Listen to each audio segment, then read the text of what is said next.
NFPA Compliance and Ethics Report. I'm really thrilled to have my good friend Patrick Taylor from Oversight Systems back up and visiting with me. Patrick visited with us last fall, but I asked him if he would come back. They've had some exciting product releases and business announcements, but I wanted to visit with Patrick a little bit more about transaction monitoring and really what that might be able to bring. So with that introduction, welcome, Patrick. How are things going over, I guess, in Atlanta? It's great. It's sunny. There's no snow on the street. So, yeah, everything's pointing up over here. Well, great. Well, Patrick, let's get right into it with a couple of what I thought were pretty exciting announcements from your company. The first one was I think you would call it a product, but I would call it really more of a concept, which is Insight on Demand. Can you explain what that product is and how it works into what you guys try to do, help companies with transaction monitoring? Yeah, so no, you're right. It is sort of a new set of capabilities around our core transaction analysis software. And what Insights on Demand is all about is letting you do detailed or giving you detailed transaction analysis on demand, however often you want to. That's once a month, once a quarter, it doesn't matter. The second important thing we did with it was we engineered out all the professional services, which means, we can the implementation cost essentially there is zero sort of get analysis that is custom to your particular business, because we have you fill out survey questions. Think of a worksheet, and we pull parameters out of that, and that's what makes the analysis kind of bespoke to you. The really short answer is Insights on Demand makes transaction monitoring something that's very accessible and very affordable for almost any business. We charge you based on the amount you have and how often you want us to run the analysis, and your price can start as low as $1,000. Well, that's one of the things that I did want to mention. I went and looked at your website in preparation for this visit, and you've got some really competitive pricing listed right on your website. How were you able to come up with that? And obviously, you're making it work from your end by putting it on your website. But that just seemed to me to be something that companies would give them a real opportunity just to run some beta tests internally.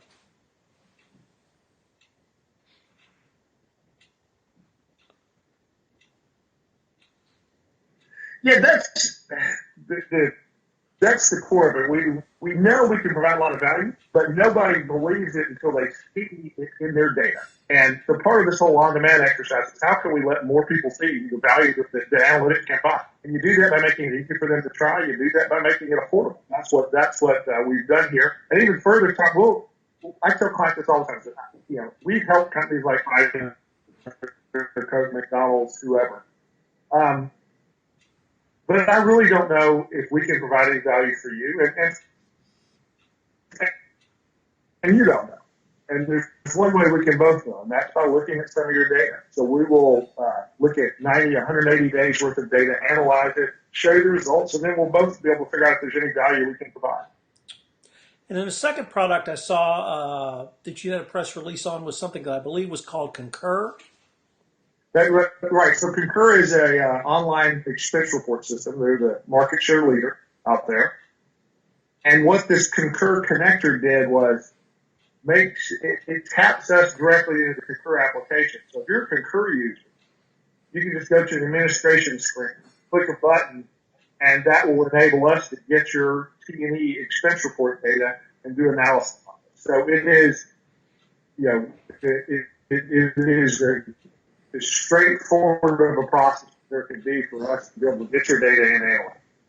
And I assume that you can work with really a wide variety of ERP systems to drag that data in?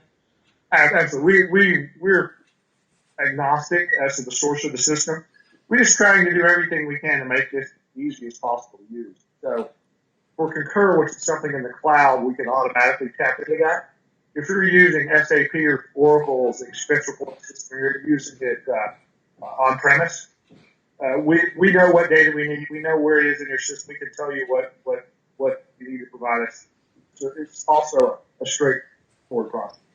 Patrick, one of the things that I wanted to visit with you about in a little bit more depth, I've known you maybe 18 months or a couple of years, seen you and your company mature in this space, and certainly your product has matured.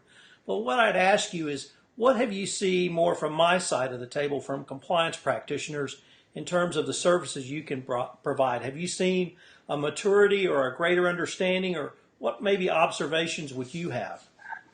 I would say we could see the beginnings of understanding, right? Right. So there's a lot of guidance that comes out from the DOJ and the SEC that says things like, ongoing transaction monitoring is a good thing.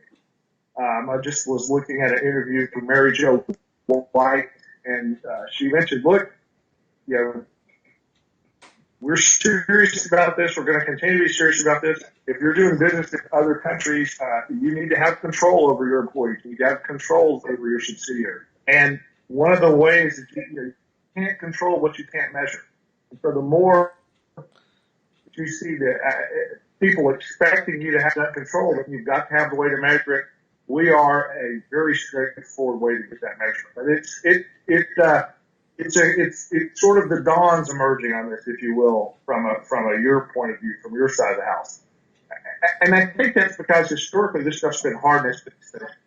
Right. But now that you can do it for a pretty reasonable fee, and the important thing is once you're doing this analysis, there are other benefits that it'll provide. Right? We're going to tell you about places where you're wasting money. We're going to tell you about opportunities to save more money.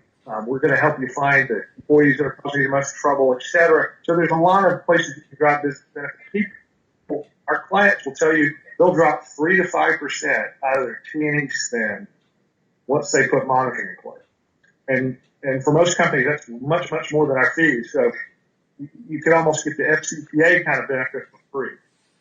That sort of drop, would you attribute that to actually picking up errors, or employees are a little more aware of what they enter or input because they know it's being monitored on the back end, or maybe a combination of both? So a really small slice of it will be fraud, right? You do get people that, one of us puts the meal on the corporate credit card and somebody else takes the printed restaurant receipt with both letters. So you'll find some of that, but that won't be a big number. It'll be things people care about. They don't like that. The bigger part of it comes from people knowing that you're paying attention, and the fact that you're watching and follow up. And so you basically get better adherence to your travel policy. People don't push the envelope, right? That's where the big dollars are in the gray area, if you will, right? It's not a big compliance violation. It's not fraud, but it is waste. And if you can drive that out, there's real money in that.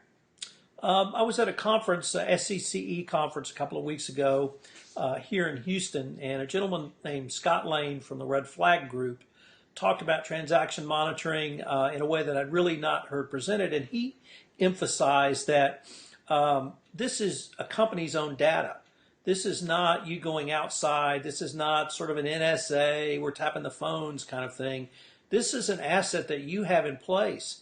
And much like any other asset, if you don't use it, you're wasting an asset. Is that something you would agree with?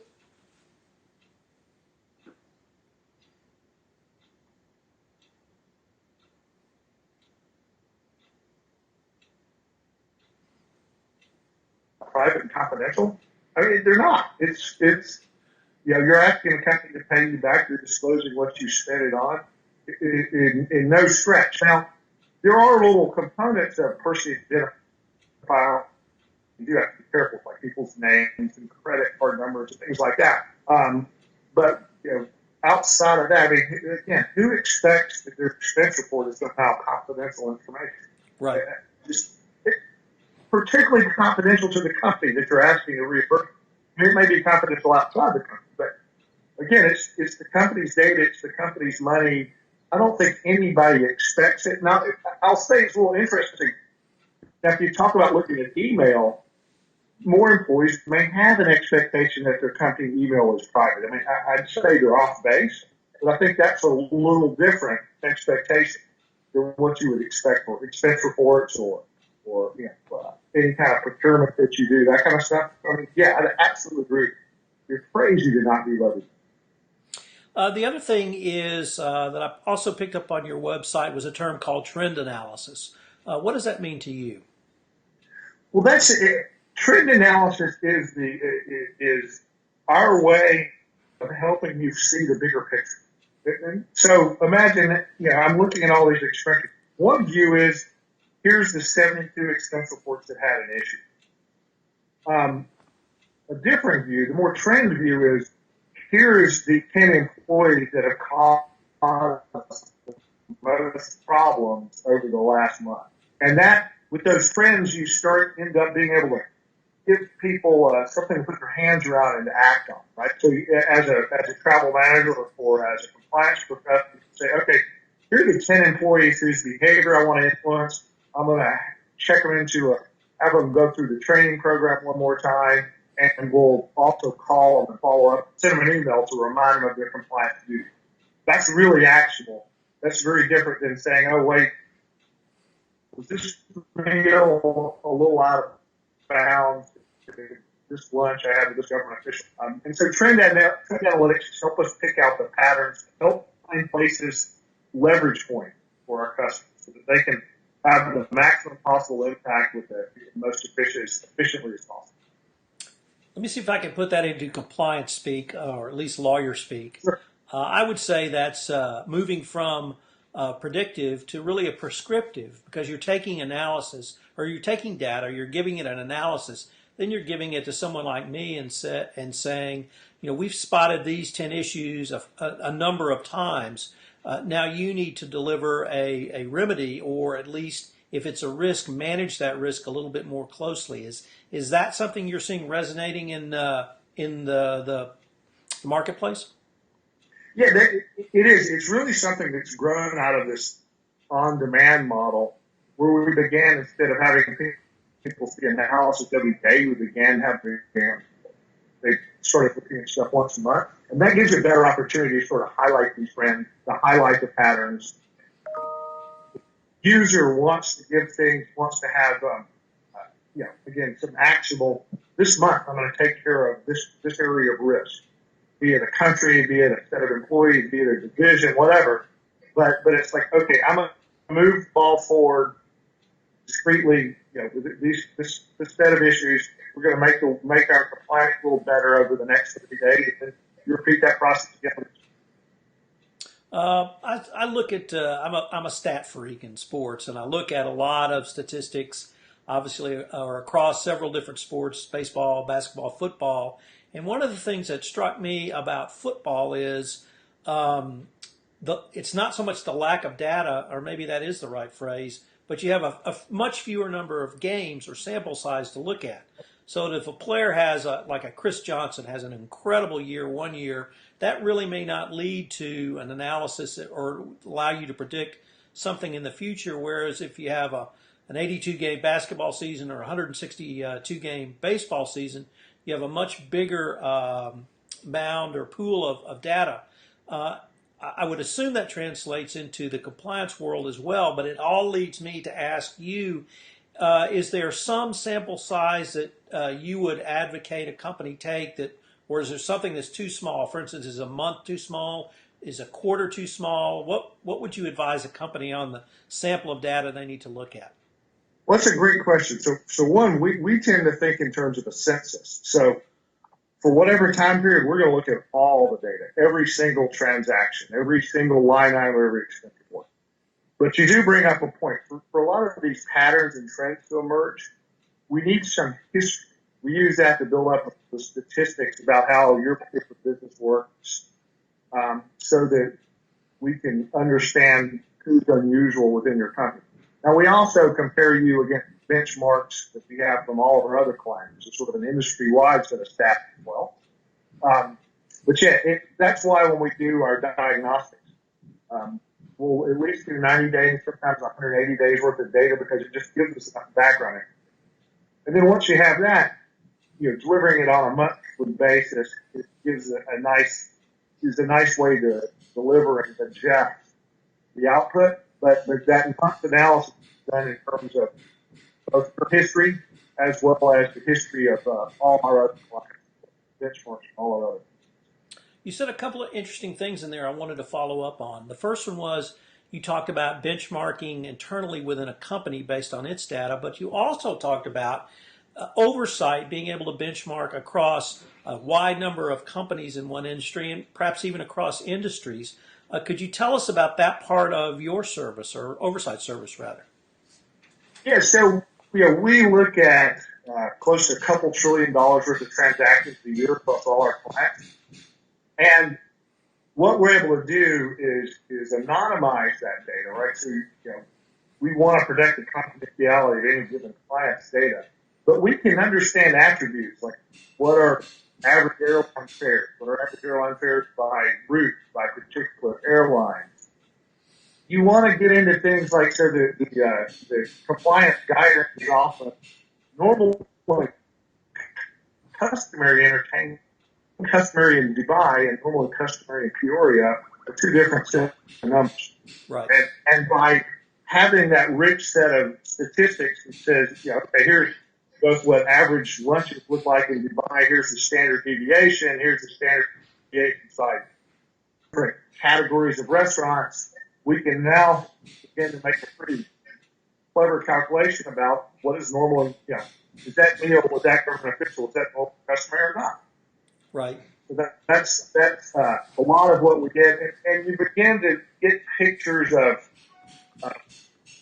things like hotels are more expensive in New York in December than February because we've seen that pattern time and time again. So again, we can figure out if you're wasting a company's money in New York, that's it. What's wasteful hotel room in New York is a different number in February than it is in December, and it's always different than the number in Birmingham. But those are the kind of things that we're able to draw and conclude by looking across a wide data set.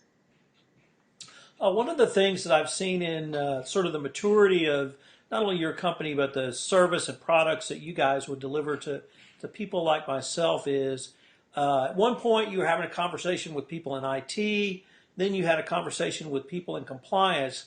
But what I've seen is now people like you are putting people like me together with an IT expert so that we're all having that conversation. Have you seen that part of my side of the table evolve to understand the need to have IT Yeah, one of the things. Go ahead. One of the things that happens in our sales cycle is we gather the stakeholders around the data. So we may start and get initial interest with someone in a shared service center, someone in audit, someone in compliance, someone in travel management. But relatively quickly, you want to get the other stakeholders involved because, much like you're talking about the earlier guest, if you've got this asset, you can leverage it. You can leverage it in a lot of different ways. There's a role, there's something the travel manager can get out of it, which can be very different than what corporate counsel can get out of it, which can be very different than what internal audit can get out of it. Yet we can deliver that value with the same sort of analysis from oversight. It's just people put a different lens on the result. So absolutely do we find it's important to get all the stakeholders around the table and buy into what they're doing there. And then, again, most commonly we take people through a trial evaluation. Everybody can see for themselves how well is this going to serve their needs. I can tell you that of the people that we do this trial evaluation for, 90+% Are there? Do you have anything kind of in the works that you might be able to hint at, or any teasers you can give the audience about either oversight or indeed your insights on transaction monitoring? So we are in a ramp-up mode for an on-demand version of Procure to Pay. So certainly excited about that, and that will also have an FCPA insight. So we think in terms of insight family. So what's the Procure to Pay insight family, Team Insight family, and within that are individual insights. So we're launching the Procure to Pay one. We're basically in ramp-up mode, working through our first customers right now. So that'll be widely available very soon, and we think that'll add very nicely to our overall what we can provide with FCPA from an overall FCPA and compliance message. The other thing is we're going to continue to push on this whole benchmarking and creating some of our own own data that we can bounce off of your data. So, as an example of helping you identify expenses at strip clubs. Well, that's a tricky one because they all have DBA names and it's always something like Bubba's Barbecue. So Right. we've been working through a lot to figure out how to untangle that for customers so we can sort of lift the veil off that spend and say, okay, here's what people spend at strip clubs. Maybe that's okay, maybe it's not. But you should know, right? It should be transparent. So that's another. We're going to continue to push along that dimension of how can we assemble some other data to bounce customer data off and get them sharper and better advice, if you will. Well, Patrick, I've heard you speak a couple of times, and I hope you will continue your public speaking because I think it's important that the message you're bringing about transaction monitoring, but from non-compliance, or you're not a lawyer, you're not a compliance professional like me, and so bringing that message to people like me is very important and very insightful, and I'm really excited about using all of these tools to move from kind of prevent to predict to prescriptive, and I really see you guys, Oversight Systems, on the cutting edge of that. So I hope you'll continue to talk about that, to educate about that, and to keep pushing the envelope on your products. We're really excited about that. You can count on me doing that, and I'm happy to join you anytime. So it's always a great conversation. If somebody wanted to contact you about anything you've said, how would they get in touch with you?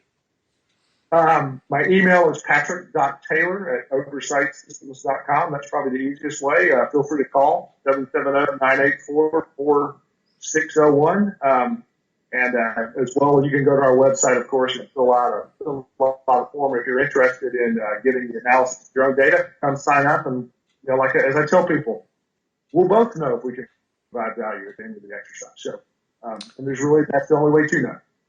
Well, Patrick, I really appreciate you taking the time to visit with me. It's always educational for me, and I assume it's going to be the same for my audience on my podcast. And till the next time we're together, thanks again. Thanks a lot, Tom. Take care. This is Tom Fox. I hope you've enjoyed episode 41 of the FCPA Compliance and Ethics Report. If you'd like more information, you can contact me at tfox@tfoxlaw.com. Thanks very much, and we look forward to visiting with you again on the next podcast.